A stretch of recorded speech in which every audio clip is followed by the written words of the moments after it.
Nascer, morrer, renascer ainda e progredir continuamente. Tal é a lei.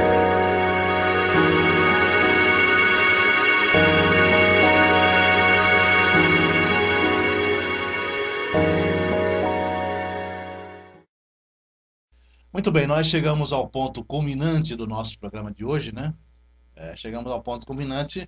Quem gosta que eu falo assim é o meu amigo João Saraiva, né? Lá do Centro Espírita Benedita Fernandes, né?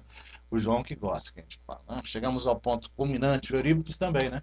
Quando eu falo chegamos ao ponto culminante, amigos, é porque os amigos do site, né? Porque o programa aqui no rádio já está comendo frouxo aqui, né, Valdeir?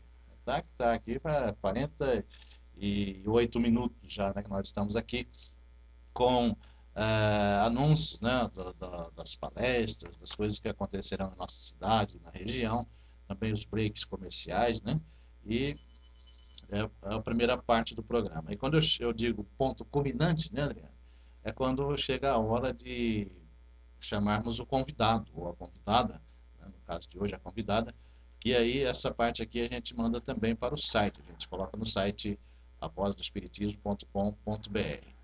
Então, é por isso que eu digo, chegamos ao ponto culminante, que aí está valendo para o rádio, para o site também, e é a parte principal, né, logicamente, que é a parte do convidado. O que é, Valdir?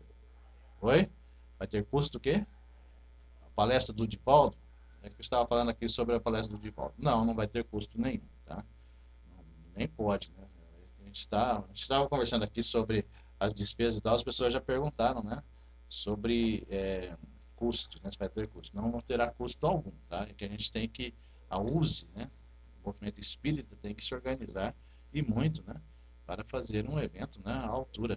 Inclusive o local, né? Enorme lá no Bela Vista, né? E todos os preparativos, né? Dessa palestra sensacional, tá bom? Agora sim, então, nós iremos ouvir primeiramente os cumprimentos, agora o cumprimento oficial, né? Que ela já bateu, falou aqui um cumprimentinho aqui rapidinho aqui com a gente, né? Antes de começarmos para valer. Agora o cumprimento oficial da nossa convidada de hoje, Adriana Gonçalves Leite. Boa tarde mais uma vez. É com grande alegria que aqui estou. E hoje nós vamos falar sobre Páscoa na visão espírita. Eita, tema muito importante, né? Tema muito importante a Páscoa, né? Porque quando chega nessa época do ano, né? Chega nessa época do ano, as comemorações, né? As homenagens são muito intensas, né? Muito intensa. A televisão, então, é, eles puxam bem o assunto, né? Desde do ovo de Páscoa, né? Do chocolate, do ovo de Páscoa, do bacalhau, do peixe e tal, até quando chega na sexta-feira mesmo, né? As procissões, né? Que os católicos fazem, as encenações, né? Da Paixão de Cristo, fazem no Brasil inteiro, com milhares de pessoas acompanhando, né? Depois vem o sábado da Aleluia. Infelizmente ainda existe aquela tal de malhação do Judas, ainda existe, felizmente com menos intensidade, né? Que aquilo é um incentivo à violência, aquilo é uma coisa absurda, aquele tal de malhação de Cristo, a malhação de Judas, né? É um absurdo aquilo, eu acho, né? Tanto que incentiva aí Concordo. a não violência e continua, né? Ainda bem que menos, né? A malhação de Judas. E depois, no domingo de Páscoa, todo mundo, a família se reúne e tal, coisa, né? Essa tradição toda secular, né? Então vamos ouvir o que a Adriana tem a nos dizer em relação aí à Páscoa e à doutrina espírita, certo? Adriana Gonçalves Leite a gente chama de Dri, ou Drica, né? Fique à vontade, Dri. Obrigada.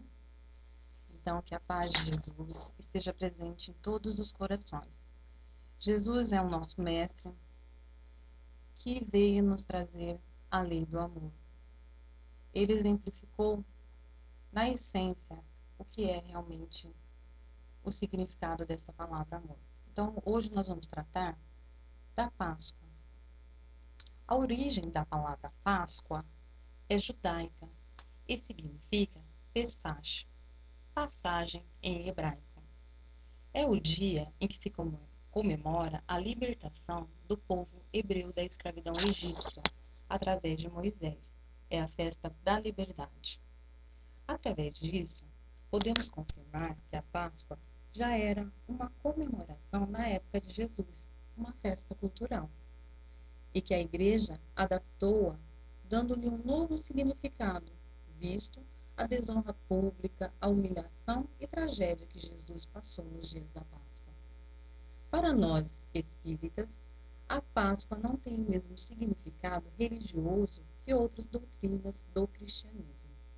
A lembrança de que Deus liberta seu povo dos pecados, seus erros, através de Jesus Cristo sacrificando. Jesus não morreu para nos salvar.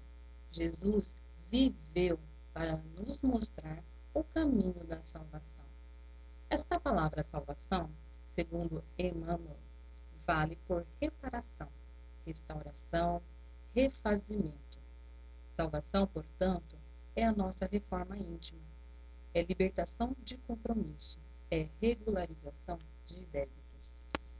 Essa semana é lembrada por nós espíritas profundamente cristãos como uma história da tragédia da humanidade, porque Jesus foi condenado injustamente depois da traição de um amigo que lhe era devotado.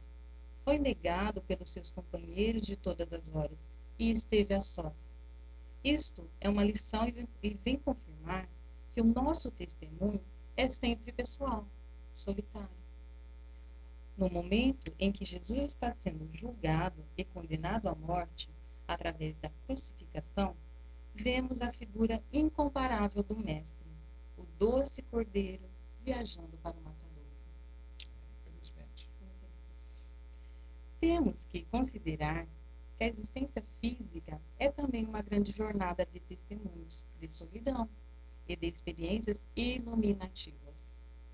No momento do testemunho de Jesus, os apóstolos o abandonaram, o Mestre tão querido. Isso vem demonstrar a fragilidade humana, como nós somos resultados das nossas emoções. Enquanto tudo eram esperanças, expectativas, promessas, a alegria cantava o hino na alma daqueles homens. Mas no momento do testemunho para o qual Jesus viera, se afastaram.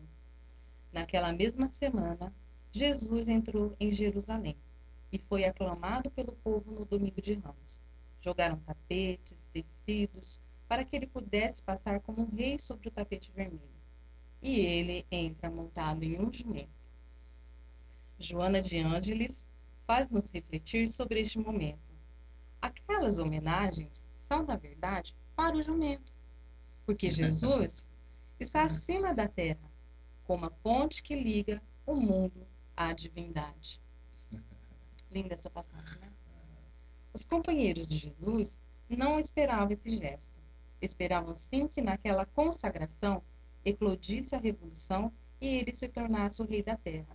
Mas ele não era. Não viera para isto. Isso demonstra como somos fracos diante dos grandes testemunhos. Por isso os amigos afastaram-se. No entanto, as mulheres com quem sempre contou foram-lhe muito fiéis, com exceção de João, que ainda era adolescente, tinha mais ou menos 16 anos. Nossa, João era criança praticamente, Praticamente. né? Poxa. Então, esses estiveram ao seu lado no tribunal enquanto foi julgado, depois na Via Crucis, posteriormente ao lado da cruz. Estudando o Evangelho, percebemos a determinação de todo o sinédrio em condenar e matar Jesus. A palavra sinédrio significa conselho. Era esse o nome do Supremo Tribunal dos Judeus em Jerusalém. Jesus, quando entrou no templo e encontrou cambistas e outras pessoas vendendo animais para sacrifício, bois, ovelhas, pombas, expulsou a todos dizendo: não faça da casa de meu pai casa de negócio. Giovanni Papini, escritor italiano, em sua obra História de Cristo, faz uma análise da ociosidade dos sacerdotes que viviam da exploração do templo. Para qualquer circunstância, faziam-se um holocausto, sacrifício de algum animal para limpar a culpa do indivíduo. E Jesus traz a verdade dizendo que só a transformação moral, a ação no bem dedicado às demais criaturas é que o salvará. O pânico se fez entre eles, e tudo aquilo também prejudicou economicamente ao Sinédrio. Essa verdade é temerária e torna-se uma ameaça porque as pessoas começariam a despertar. Jesus, então, é visto como um homem perigoso e ele teria que morrer. Deixa eu só fazer um comentário sobre isso aí, Adri. Eu acho que, porque nos filmes, né, os filmes mostram Jesus violento, jogando tudo pro chão e falando. Eu tenho a impressão comigo, até tenho um amigo espírita também, né, que contesta, acho que Jesus fez aquilo mesmo, daquele jeito mesmo, tal, e que ele, Sim. então eu tenho comigo assim, que dá a impressão de uma pessoa desequilibrada ali com a atitude daquela. Eu acho assim, tá? O meu modo de ver, tá? Não vi isso em nenhum livro, estou dizendo assim, no meu modo de ver, eu acho que ele mandou que tirassem e tal e coisa, mas não com tanta violência. Eu tenho essa impressão que ele foi enérgico, Ele sim, foi enérgico, e tal, mas firme, né? é firme, enérgico e tal, né? Que não podia, que não estava certo e tal. Mas como eles mostram no filme, ele jogando tudo e brabo, jogando tudo pro chão e tal, dá a impressão de um desequilíbrio, né? Eu acho que Jesus jamais desequilibraria daquela forma. Mas eu creio que foi enérgico, sim, e aquilo estava errado e não permitindo aquilo. Uhum. No mundo de hoje, ainda ocorre essa hipocrisia. A dominação arbitrária das consciências, uma governança de natureza venal, em que se matam, né? Não apenas tirando a vida física, mas se mata desmoralizando o indivíduo, fazendo-o afastar-se do meio social. Aniquila-se-lhe a honra para matar-lhe o ideal que existe nele. Então, era inevitável que matasse o corpo de Jesus, não a ele. No caso de Jesus, havia a proximidade da Páscoa e os judeus estavam em purificação para o evento. Não queriam sujar, entre aspas, as mãos com uma execução. Isso explica o fato deles terem praticamente implorado a Pilatos a condenação e execução de Cristo, como se não tivessem poder ou permissão para isso. A crucificação é o ponto alto da trajetória deste homem, que mudou a história da humanidade, nos revelando, através da ressurreição, a verdade da vida espiritual. Vamos ver que é muito sutil a diferença entre ressurreição e reencarnação. No Evangelho, encontramos a palavra ressurreição em duas posturas: a ressurreição dos mortos e a ressurreição da carne. Ressuscitar dos mortos é retornar da tumba, e Jesus o fez, retornando da vida espiritual. Ressurreição da carne é nascer novamente na carne, reencarnar. Exemplo: João era a reencarnação do profeta Elias.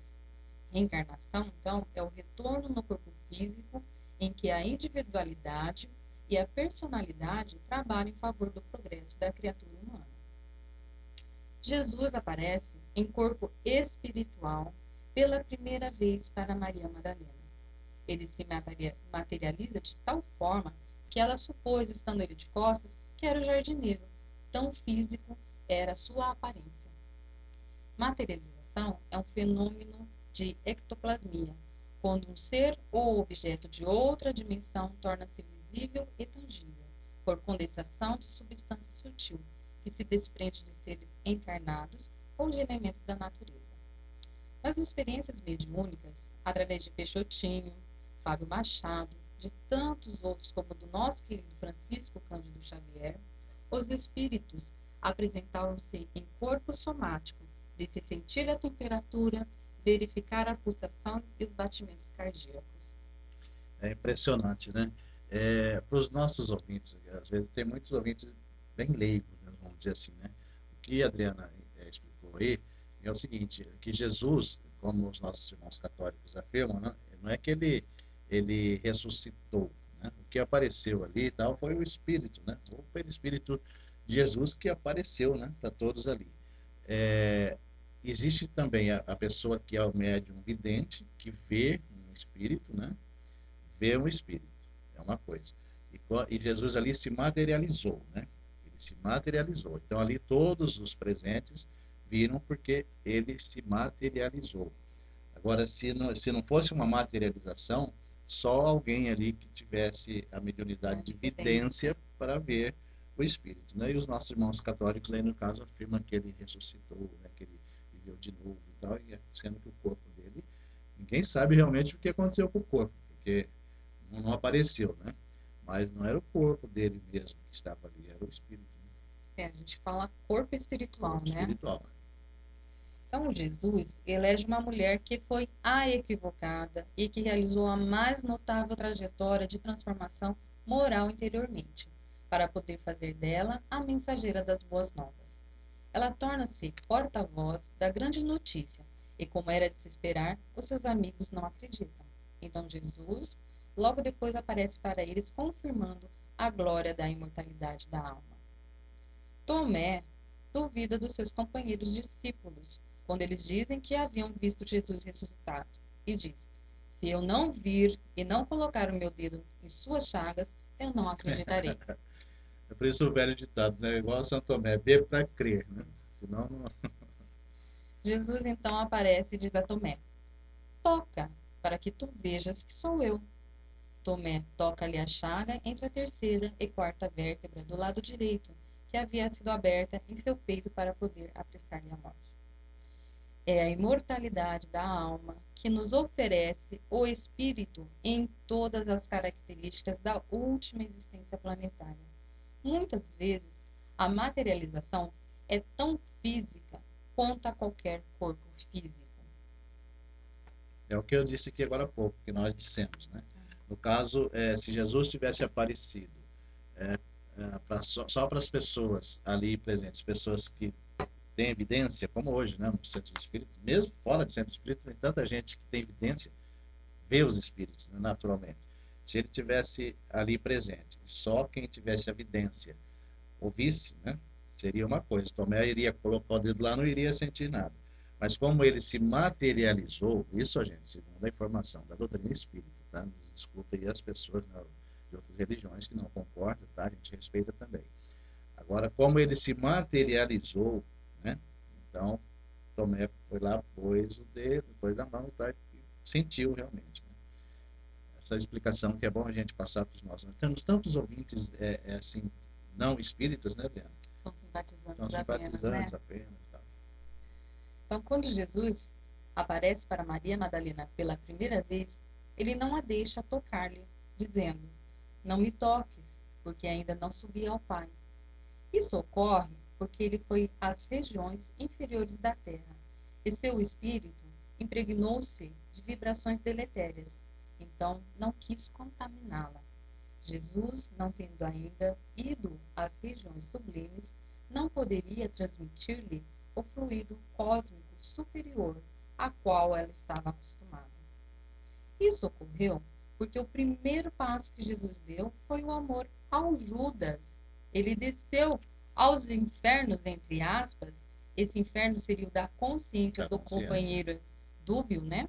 E arrancou-lhe daquele estado lamentável em que se encontrava, para que o amigo tivesse a oportunidade de reencarnar-se e resgatar os seus débitos, o que o fez durante todos os séculos, até purificar-se na condição de Joana d'Arc.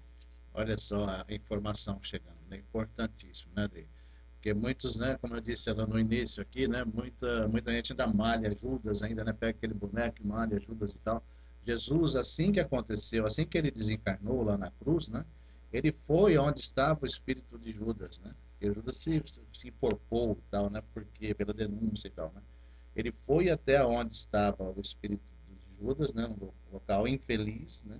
Foi até lá para socorrer Judas, né? E depois disso, com o passar dos séculos, como disse aí, né? Como você disse, com o passar dos séculos, Judas veio se reencarnando, né? E até chegar hoje a ser um espírito bom. No caso aí, ele foi qual a última? Que tem a informação? última dele, Joana d'Arc. A última reencarnação de Judas aí, no caso, segundo a informação de Joana de Ângelo, foi Joana d'Arc. É isso? Isso. Olha que interessantíssimo, né? Coisas que a gente, né? Às vezes, muita gente não sabe, né? Do próprio meio espírita.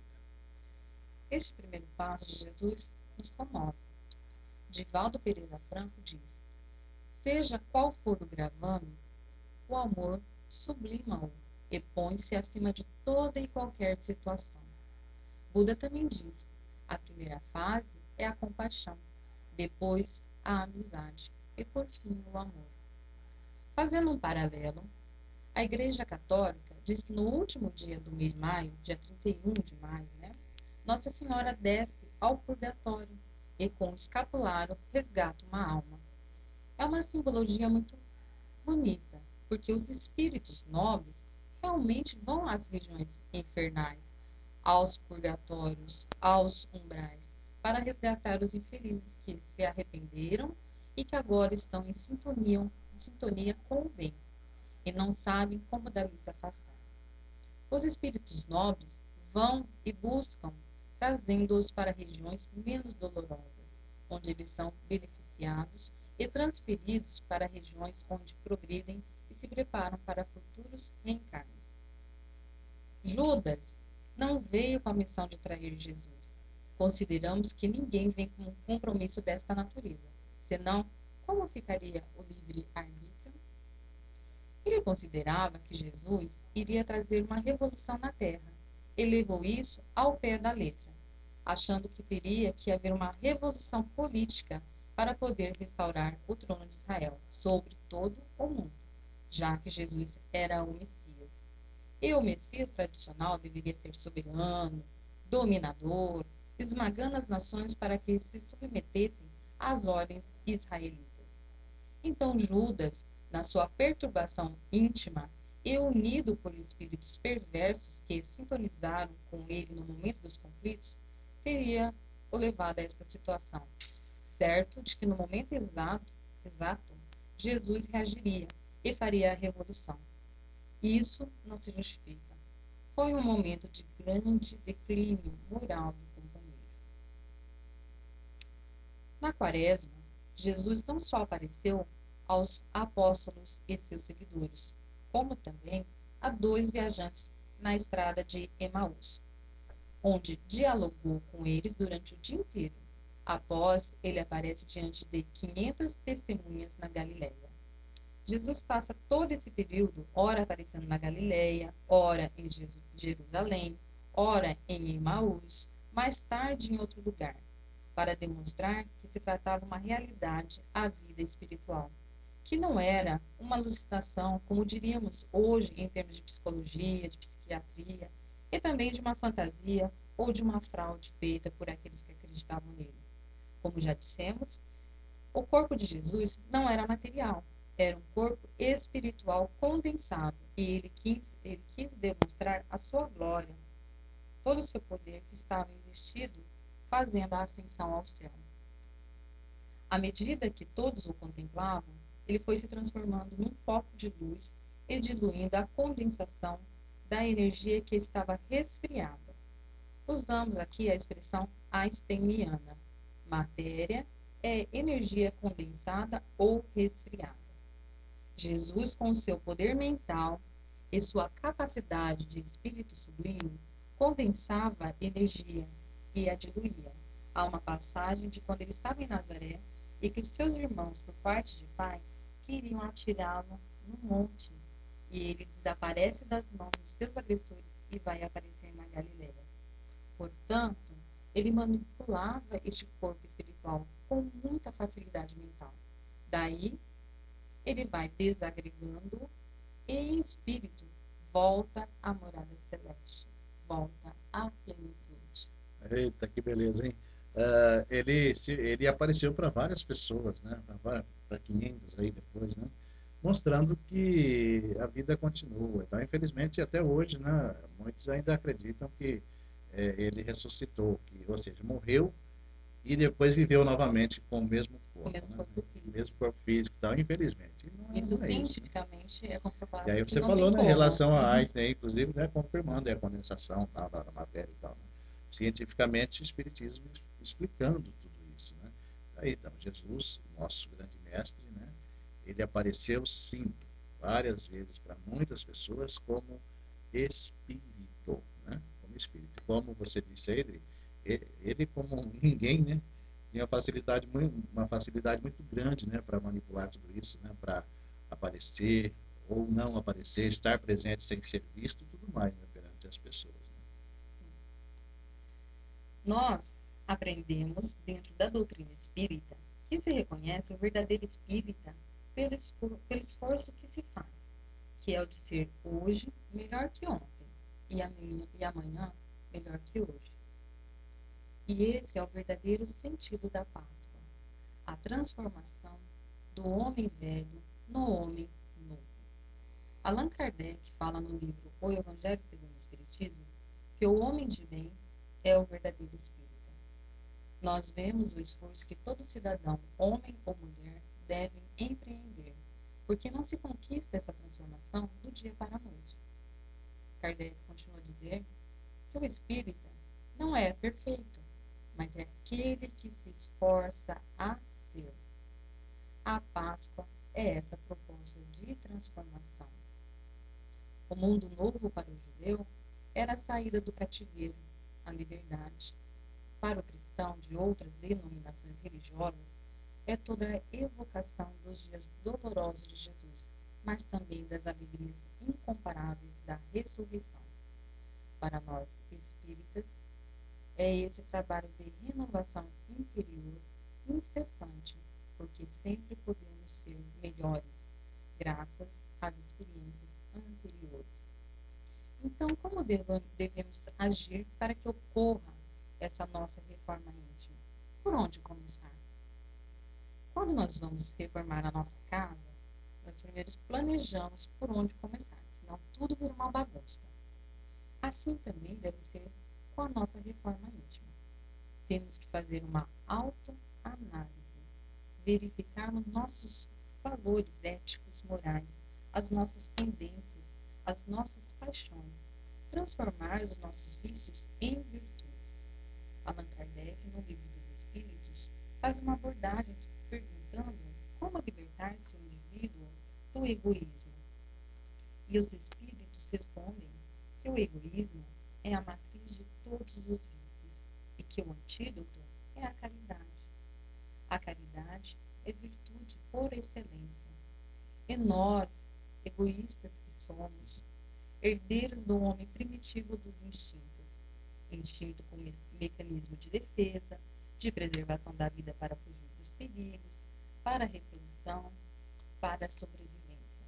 De repente, esses instintos vão se transformando em tendências, em sentimento e em inteligência, mas continuamos com ele. A agressividade, o medo, o ciúme, o ressentimento, o ódio, o rancor. Temos que trabalhar essas paixões negativas que predominam no nosso caráter. Há um programa psicológico de transformação moral para melhor, onde a pessoa deve relacionar os seus defeitos ou imperfeições mais graves e durante uma semana deve trabalhar naquilo. Ou, se quiser, começar com aqueles menos graves. Por exemplo, a mentira branca, aquela mentira social que é perfeitamente dispensável, mas que nós a utilizamos até chegar à calúnia. Então, durante essa semana, eu vou trabalhar a mentira. Não mentirei, farei esforço para ser coerente. Depois, vamos trabalhar a inveja. Por que eu tenho inveja do outro? Porque quando alguém cresce, eu fico magoado e quando alguém cai, eu fico feliz. É porque é muito mais fácil chorar com a dor de alguém do que sorrir com o triunfo do outro. A inveja é o terrível instrumento da degradação humana, filha preferida do egoísmo. Depois vamos trabalhar o ressentimento. Como temos tendência de guardarmos lixo mental. Se a pessoa não gosta de nós, não devemos nos preocupar, porque é problema dela. Há razões químicas, psicológicas, hormonais que geram essa antipatia. E por mais que insistamos, não iremos mudar o jeito do outro, do ponto de vista emocional. Trabalhando nisso, vamos pensar: se ele não gosta de mim, tudo bem, eu gosto dele. Eu sei que eu tenho inimigos, mas eu não sou inimigo de ninguém. Iremos observar que esses vícios, erros, imperfeições, sendo trabalhados, irão nos libertar. E será fascinante olhar para trás e dizer: Deus meu, eu era tão cheio de conflitos secundários, mas agora estou mais em paz. Comprovaremos que está havendo a transformação e que ela não cessará. Com essa mudança, experimentaremos a fraternidade que Jesus nos exemplificou de tantas formas, inclusive na última ceia, quando lavou os pés dos seus discípulos, demonstrando que devemos ser servos dos nossos servos. Jesus demonstra nessa passagem que devemos nos ajudar, sermos os servos do irmão e não carga pesada sobre ele. Ninguém é melhor que ninguém, por mais que tenha bens materiais, que possua determinados requisitos. Todos somos em igualdade e condição filhos de Deus. Então, como diz a bandeira do Espiritismo, fora da caridade não há salvação. Fora da prática do amor de uns pelos outros, não estaremos salvos, livres das complicações criadas por nós mesmos, através de brigas, violência, exploração, desequilíbrios, frustrações e muitos outros problemas que fazem a nossa infelicidade. A caridade, como a entendia Jesus, não se restringe à esmola material, mas sim benevolência para com todos, indulgência para as imperfeições alheias e perdão das ofensas. Aliás, esse esclarecimento está no Livro dos Espíritos. Importantíssimo, né, Adriana? Muito importante. Muito. A gente acha que caridade é só dar o que comer, o frio chega no inverno, dá cobertor, dá agasalho, então, né? A caridade é muito mais ampla, né, do que isso. Né? Com certeza. Para quem recebe, né, um prato de comida, um cobertor, é tudo que ele necessita no momento. Mas e nós que estamos doando? Será que nós estamos doando realmente aquilo de dentro do nosso coração? Estamos dando com prazer, com amor? Muitos que fazem deve só ser? para se aparecer também. Né? Tem isso. Muitos. Acho que estão comprando, né, um cantinho lá no céu. É isso, é a troca. Então, o que é ser benévolo? Significa ser uma pessoa do bem. Não quer dizer que seja perfeita, mas que é portadora de boa índole, pois é incapaz de fazer o mal a quem quer que seja, e está sempre disposta a ajudar o próximo. A indulgência é uma caridade moral. A pessoa indulgente não vê os defeitos do próximo, ou, se os vê, evita falar deles, ou até mesmo passar adiante. O perdão das ofensas é o tipo da caridade difícil de ser praticada, porque sempre nos achamos com a razão, e sempre foi o outro que nos ofendeu. É pelo fato de sermos ainda muito orgulhosos. Então, nós concluímos que a Páscoa é o homem velho, coberto de egoísmo, de orgulho, de vaidade, de preconceito, de ignorância e inobservância com relação às leis morais, transformando-se no homem novo, gerado sob o influxo revitalizante das palavras e dos exemplos de Jesus Cristo. Que este homem novo seja um soldado da paz, um lavrador do bem, um paladino da justiça, um defensor da verdade. Que este homem novo, anseio de todos nós, seja um operário da caridade, como entendia Jesus.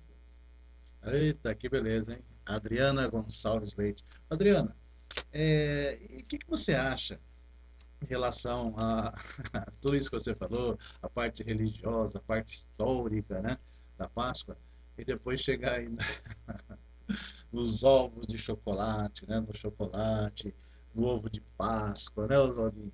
O Oswaldinho tá lá todo feliz da vida, lá porque já ganhou um monte de ovo já, né, Oswaldinho? Do Carlos Hernandes, então, porque aí passa a ser um comércio, né? Inclusive é peixe, nada contra, logicamente, eu adoro chocolate também, gosto muito de chocolate, e também a questão de comer peixe, né? Aquela tradição de não comer carne, principalmente durante a Semana Santa, principalmente na sexta-feira, né? Não comer carne, tem que comer peixe e tal. O que você acha disso, Adriana? São simbologias de Simbologia. de algumas religiões, muito comércio, né, que a gente vê aflorar isso muito, não só na Páscoa, no Natal, Dia das Mães. Então, o comércio ele influi bastante, mas tem o seu significado religioso para determinadas religiões. Hum. Nada contra. Nada contra, Eu gente. também adoro É chocolate, lógico. mas a essência realmente da Páscoa é a da nossa libertação, da nossa transformação moral. E é isso que a gente faz todos os dias, né? Nós deveremos fazer, na verdade. Então, a Páscoa para a gente é todos os dias, não só exatamente um domingo, né? Uma vez ao ano. Com certeza. Nada contra, tá, gente? A gente comenta aqui, às vezes eu dou uma risada, porque eu gosto de fazer o programa meio descontraído, né? Eu gosto de descontrair e tal. Tirando aquela imagem do espírita sisudo, do espírita, né, carrancudo e tal, né? Não, alegria, descontração e tal. Mas é o meu jeito de fazer o programa que é esse. Mas nada contra, tá? Nada contra os costumes, né? As tradições religiosas de forma alguma, né? A gente vê as pessoas fazendo procissões, as pessoas, né? Uns até se martirizam, né? Carregando cruzes e tal. A gente respeita tudo isso. E a tradição, né? Aí depois vai mudando com o tempo, né? As coisas, as tradições vão mudando, né? Como hoje aí, né? Tem que comprar ovo de Páscoa, principalmente para as crianças, né? As crianças vão comprar ovo de Páscoa. Já diminuiu muito aquela tradição assim de não comer carne de forma alguma. Na sexta-feira da Paixão não pode fazer nada, não pode cantar, não pode ir para shows. Hoje em dia tem shows direto, tem até um show de rock lá em São Paulo, lá, dos maiores do Brasil, lá em São Paulo, esqueci o nome agora do evento. Então, vai diminuindo também essas tradições, né, mais rigorosas e tal. Mas em relação ao ovo de Páscoa, cada vez que passa o chocolate, cada vez mais, né, as pessoas estão se aderindo, né, Acho que são querendo, né? todos chocolatras. Chocolatras, que delícia. Então Mas em chega. relação ao peixe, né, ao jejum, na verdade, nós devemos jejuar das, das nossas palavras negativas, né, das nossas ações ruins. Esse é o verdadeiro jejuar. É a gente deixar de fazer essas coisas negativas, realmente deixar essas escamas do homem velho cair para o renascimento do homem novo. É o jejum mais que se refere, né? Inclusive, Jesus, inclusive, é o jejum, assim, isso aí que você citou, realmente, Sim. não é? O de ficar, é que muita gente interpreta, né? E faz ao pé da letra, né? De ficar sem comer mesmo e tal, né? E chega nessa época, não come carne, por exemplo, né? Só peixe. Aí fica essa pergunta, né, no ar, né? Será que Jesus só comia peixe? Fica essa pergunta. Tinha pão. Não, eu estou dizendo assim, pô, não, estou dizendo em relação à carne, né? Se ele não comia carne vermelha e tal, né? Essa é a pergunta. Porque as pessoas dá a impressão que pode comer peixe, porque dá a impressão que Jesus só comia peixe, que não comia outro tipo de carne, né? Então fica esse questionamento. Chico Xavier, né, comia carne, né?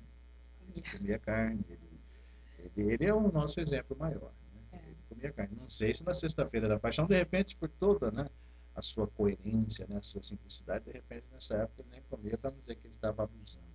Mas nós também, em trabalhos mediúnicos, evitamos comer carne, né? No dia da reunião No mediúnica. dia da A reunião gente mediúnica, faz aconselha-se, né? aconselha-se, porque senão fica difícil trabalhar, viu? Porque tem, né, se a gente for pensar bem, tem esse outro lado, né? Tem Tem sim. os fluidos, né? Os Tem. fluidos da Pesa carne, demais. que no caso nos prejudicaria todos os dias, né? A grande maioria de nós comemos carne e muitos comem muito Muito. carne, né? Então realmente tem essa recomendação. Até inclusive que a gente no dia de reuniões mediúnicas coma uma comida, não só em relação à carne, mas é uma comida mais leve do modo geral, né? Aliás, assim, é o dia que você tem que realmente estar mais em sintonia, né? Cuidar mais das suas ações. Não é só a alimentação. Então, a gente faz esse regime de tudo. E que a gente tem que criar o hábito de fazer todos os dias, né? Inclusive o dia de reunião mediúnica, né, que você tocou nesse assunto, é um dia assim bem diferente.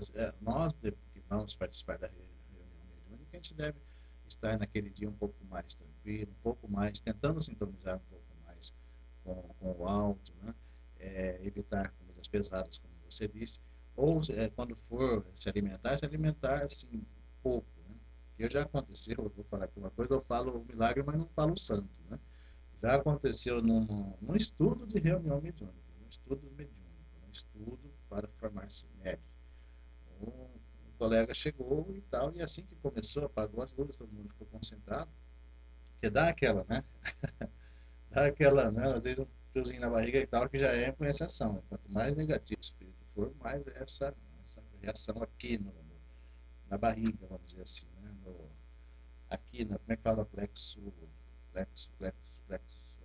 Esqueci agora o nome, né? É do chakra, esse chakra aqui.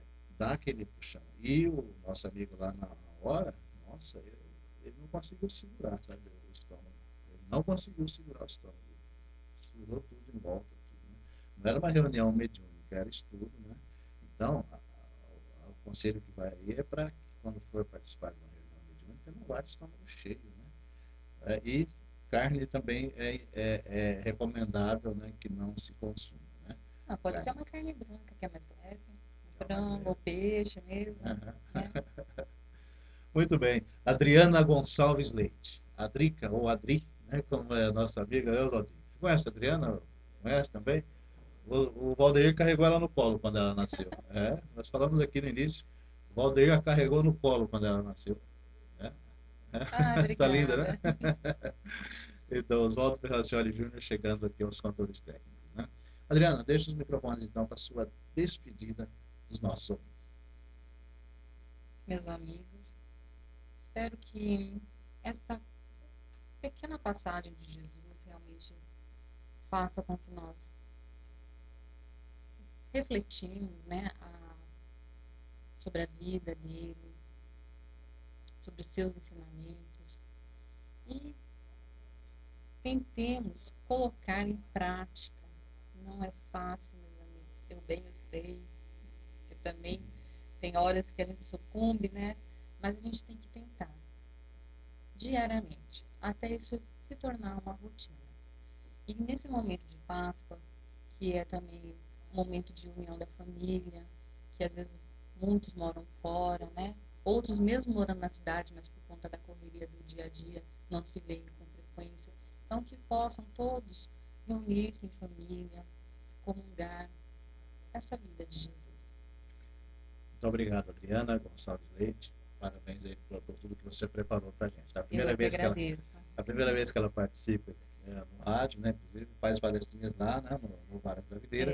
O pessoal lá, aqui com a gente é a primeira vez, né? É a primeira vez. A primeira de muitas. A primeira de muitas, tá? Oswaldinho, nós já vamos encerrando, tá? Vem aí o Vicente Mariano, banda de todas as bandas, o marechal da banda já está aqui. Para sequência, né, Vicente? Da programação aqui da Rádio Bandeirantes. Né? Nós vamos, então, agradecendo a todos, né?